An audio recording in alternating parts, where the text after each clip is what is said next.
সালাতে দোয়া কবুল হয়। সালাতে দোয়া কবুলের 3 জায়গা। একটা হচ্ছে তাকবীরে তাহরিমার পরে আমরা সানা পড়ি না, আমরা তো একটা পড়ি।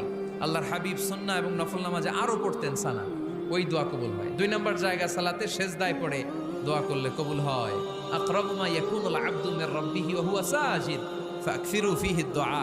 বান্দা যখন সেজদায় লুটিয়ে পড়ে বান্দা আল্লাহর সবচেয়ে কাছে চলে যায়। তা কিন্তু বিশ্বনবী বলে সেজদাটা তোমার রবের কুদরতি পায়ের উপরে পড়েছে। সেজদায় পড়ে দোয়া করেন। সালাম ফিরানোর আগে বিশ্বনবী দোয়া করতেন, লা ইউসাল্লিমান্না আহাদুকুম হাত্তা ইয়াতাআওয়াযা মিন আরবা'a। আল্লাহর হাবিব বললেন 4 জিনিস থেকে পানাহানা আছে, আমার কোন উম্মত যেন সালাম না ফিরায়। তারা যেন পড়ে আল্লাহুম্মা ইন্নী আউযু বিকা মিন আযাবিল কবর, আউযু বিকা মিন আযাবি জাহান্নাম, আউযু বিকা মিন ফিতনাতিল মাহইয়া ওয়াল মামাত, আউযু বিকা মিন ফিতনাতিল মাসিহিদ দাজ্জাল। আল্লাহ কবরের আযাব থেকে বাঁচাও, আল্লাহ জাহান্নামের আগুন থেকে বাঁচাও, আল্লাহ জীবন